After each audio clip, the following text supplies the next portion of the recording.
எங்கள் வாழ்வும் எங்கள் வளமும் மங்காத தமிழென்று சங்கே முழங்கென்று மொழிப்போர் தியாகிகளுக்கு என் வீரவணக்கத்தை செலுத்தி,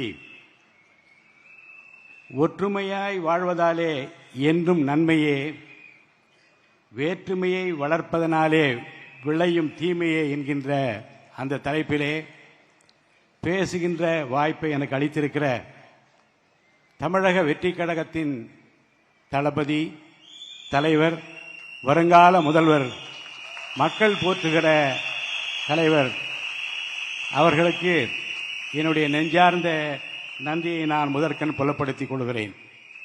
மடை திறந்த வெள்ளமாக அருவி நீர் ஊற்றாக அண்ணன் இங்கே பேசி முடித்த பிறகு அரங்கமே ஆர்ப்பரித்து எழுந்து தலைவர் எப்போது பேசுவார் என்று காத்திருக்கிற நிலையில் என் கருத்தை சுருக்கமாக நான் சொல்ல விரும்புகிறேன். நான் தலைவர் படங்களை அதிகமாக பார்த்தவன் இல்லை. சில படங்களை பார்த்திருக்கிறேன், ரசித்திருக்கிறேன். குறிப்பாக அவருடைய பஞ்சு டயலாக் எனக்கு ரொம்பவும் பிடிக்கும். குறிப்பாக ஒரு படத்திலே சொல்வார், எதிர்ப்பு எங்கே இருக்கோ அங்கே சிக்சர் அடிச்சிட்டு சென்டர்ல சேர போட்டு உட்கார்றதுதான் நம்ம பழக்கம். அவருடைய ஸ்டைல்ல பேச முடியாது, அவருடைய ஸ்டைல்ல சொல்ல முடியாது. நம்ம பேச்சு மட்டும்தான் சைலண்டா இருக்கும். ஆனா அடி சரவெடி என்பார்.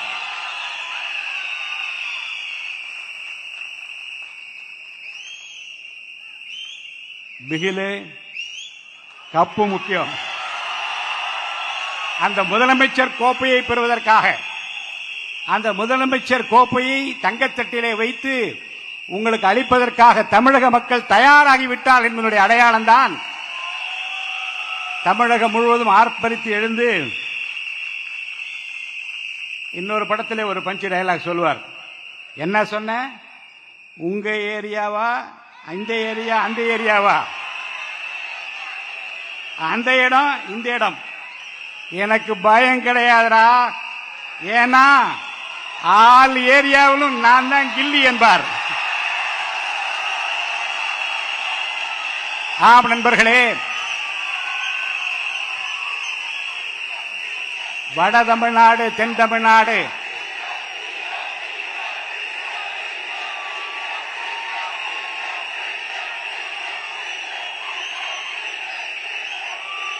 அந்த பக்கம் இந்த பக்கம் என்றில்லாமல் எந்த பக்கம் திரும்பினாலும் விசில் சத்தம் கேட்கிறது. அங்கிங்கனாதபடி எங்கும் தாவேகா தொண்டர்கள் இன்றைக்கு ஆற்றுகின்ற பணிகள் மக்களை சேர்ந்திருக்கிறது. இதற்கெல்லாம் காரணம் இல்லை என்றால், பலவான்களை ஆசனங்களில் இருந்து தள்ளி தாழ்மையானவர்களை உயர்த்துகிற தேவனுடைய அருள் அவருக்கு இருக்கிறது. முதலிலே புரட்சி தலைவர் எம்ஜிஆர் அவர்களை 72ஆம் ஆண்டு நான் சந்தித்த போது என்ன மகிழ்ச்சியை நான் பெற்றேனோ அந்த மகிழ்ச்சியை முதலில் அவரை பார்த்தபோது நான் பெற்றேன். அதற்கு காரணம், இந்த நல்லவரை நாடு தேடிக்கொண்டிருக்கிற என்ற நேரத்தில் புரட்சி தலைவர் வந்தார். இந்த நல்லவரை நாடு தேடுகிறது என்கிறது போது அந்த நல்லவர் நமக்கு கிடைத்திருக்கிறார் என்கின்ற அந்த மகிழ்ச்சியோடு நான் அவரை பார்த்தேன். தமிழக அரசியல் வரலாற்றில் எத்தனையோ தலைவர்களை பார்த்திருக்கிறது. ஆர்ப்பாட்டம் செய்து பதவியை பெற்றோர் பலர், ஆரவாரத்தோடு வெற்றியை பெற்றோர் சிலர். ஆரவாரம் இல்லாமல், பகட்டில்லாமல், படோடோபம் இல்லாமல், எதேச்சதிகாரம் இல்லாமல் அமைதியாக நின்று நான் உங்கள் குடும்பத்திலே ஒருவன் என்று சொல்லக்கூடிய ஒரு ஆற்றல் மிக்க ஒரு தலைவராக இன்றைக்கு மக்கள் அவரை ஏற்றுக்கொண்டிருக்கிறார்கள்.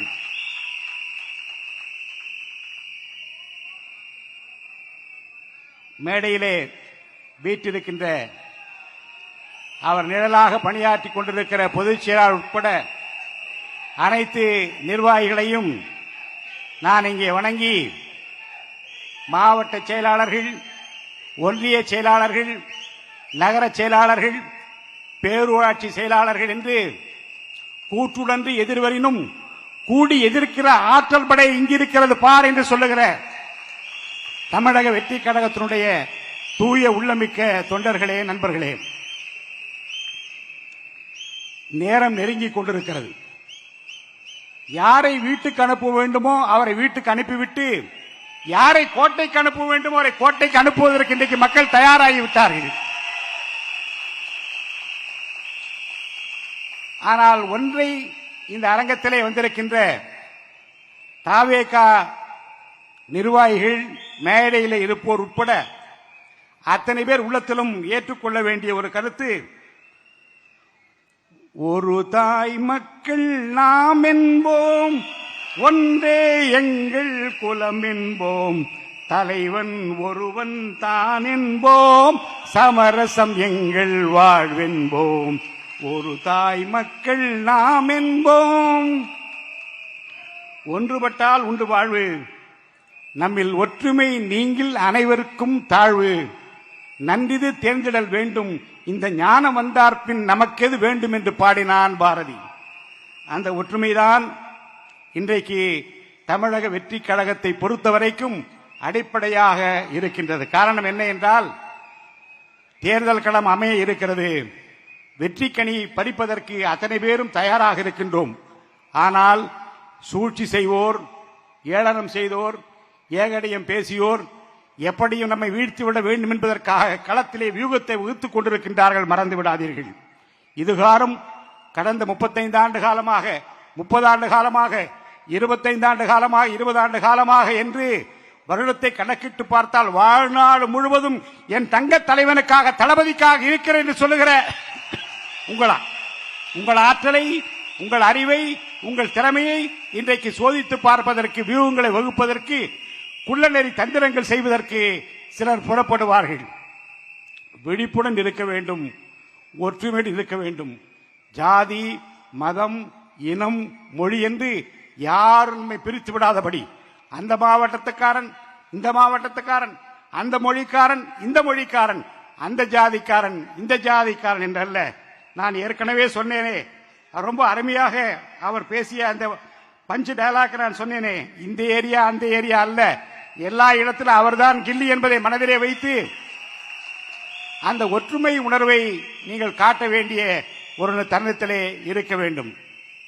தமிழக வெற்றி கழகத்தை பொறுத்தவரைக்கும் நமக்கு கிடைத்திருக்கிற ஒரு தங்கமான தலைவர், சூழ்ச்சியும் தந்திரமும் தெரியாத ஒரு தலைவர், மக்கள் நலன் ஒன்றுதான் என் குறிக்கோள் என்று இன்றைக்கு எத்தனை எதிர்ப்பு வந்தாலும் சரி, மலை போலே வரும் சோதனையாவும் பனிபோல் நீங்கிவிடும் என்று மக்களை நம்பி இருக்கிற ஒரு மாபெரும் தலைவராக இன்றைக்கு நம் முன்னாலே இருக்கிறார். ஒன்றிய கழகம், நகர கழகம், மாவட்ட கழகம் என்று பல்வேறு பொறுப்பிலே இருந்தாலும் சரி, பொறுப்பில் இல்லாவிட்டாலும் சரி, நான் தொடர்ந்து இயக்கத்திலே என்னை இணைத்துக் கொண்ட நாள் தொட்டு பார்த்துக் கொண்டிருக்கிறேன். எந்த பொறுப்பிலும் இல்லாதவர்கள் ஆற்றுகிற அந்த பணி இருக்கிறதே, தலைவர் பெயரை சொல்வதற்காக விடிந்தவுடனே விடியல் எப்போது வரும் என்று காத்திருந்து எந்த கடமையை செய்ய வேண்டும் என்று தலைமை கட்டளையிடுகிறதோ அதை செய்கிற முதல் தொண்டராக வீதியில் நின்று பணியாற்றுகிற காட்சிகளை எல்லாம் நான் பார்த்து புலகாங்கிதம் அடைந்து கொண்டிருக்கிறேன். அருமை நண்பர்கள் சொன்னது போல, காசு பணம் சேர்க்கலாம், கோடி கோடியாக கொட்டி வைத்திருக்கலாம், ஆனால் நமக்கு கிடைத்திருக்கிற தொண்டர்களைப் போல அனைத்து இந்திய அண்ணா திராவிட முன்னேற்ற கழகத்திலே இல்லை, திராவிட முன்னேற்ற கழகத்திலே இல்லை, வேறு எந்த கட்சியிலும் இல்லை என்பதை நான் அறுதியிட்டு கூற முடியும். மாசு மறுவற்ற தங்கங்களாக உள்ளத்திலே உறுதியை தேங்கிக் கொண்டு என் தலைவரை ஆட்சி பொட்டிலே அமர்த்துகின்ற வரைக்கும் ஓய மாட்டேன் என்று இன்றைக்கு உழைத்துக் கொண்டிருக்கிற உங்களுக்கு அருமை தலைவர் மூலமாக, நிர்வாகிகள் மூலமாக நான் அன்பாக விடுக்கிற வேண்டுகோள், ஒற்றுமையை காத்துக் கொள்ளுங்கள். கட்டமைப்பிலே எந்த விதமான கருத்து வேறுபாடுகள் இல்லாமல் அவற்றையெல்லாம் களைந்துவிட்டு ஒரே குறிக்கோள், கோட்டையிலே கோலோச்சுகிற கோமானாக நம்முடைய தலைவரை அமர்த்துகிற வரைக்கும் ஓயக்கூடாது என்கின்ற அந்த சிந்தனையை வைத்துக் கொள்ள வேண்டும் என்று நான் உங்களை கேட்டுக்கொள்கிறேன். நம்மை பொறுத்தவரைக்கும் இந்திய துணைக்கண்டம் மிகவும் எதிர்பார்க்கிற ஒரு தலைவராக இன்றைக்கு தலைவர் இருக்கிறார்.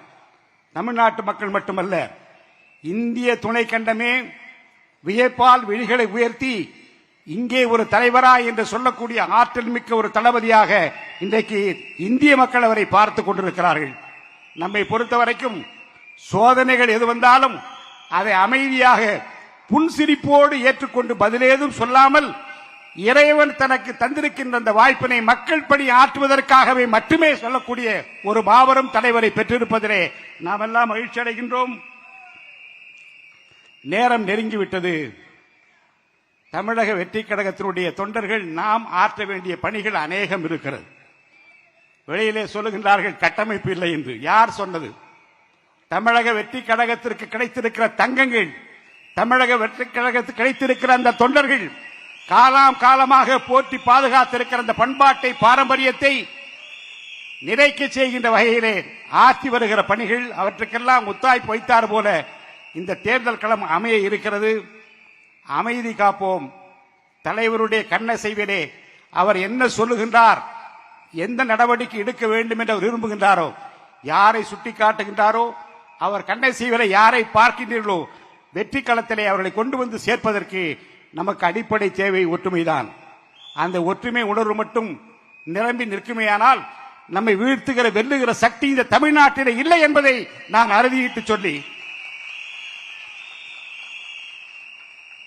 பல்வேறு மாவட்டங்களிலிருந்து வந்திருக்கிற நிர்வாகிகளை நான் மனதார பாராட்டுகிறேன், போற்றுகிறேன். கையிலே காசு இல்லாமல், மாசு மறுவில்லாமல் இறைவன் தந்திருக்கிற அந்த நல்ல வாய்ப்பை சரியான பாதையிலே நம்முடைய தலைவருக்காக உழைத்துக் கொண்டிருக்கிற உள்ளங்களை நான் பாராட்டுகின்றேன், போற்றுகின்றேன். ஒற்றுமை மட்டும்தான் வெற்றி ஈட்ட முடியும். அந்த ஒற்றுமை உணர்வை வளர்த்துக் கொள்கிற அந்த பாங்கினை தாய் வழி வந்த தங்கங்கள் எல்லாம் ஓர் வழி நின்று நேர் வழி சென்றால் நாளை நமதே, இந்த நாடும் நமதே என்று தலைவருடைய கரங்களிலே ஆட்சி பொறுப்பை ஒப்படைக்கிற வரைக்கும் ஓயாது உழைப்போம், ஒற்றுமையாக உழைப்போம் வாருங்கள் என்று நான் கேட்டு வாய்ப்பிற்கு வணங்கி விடைபெற்றுக் கொள்கிறேன். நன்றி, வணக்கம்.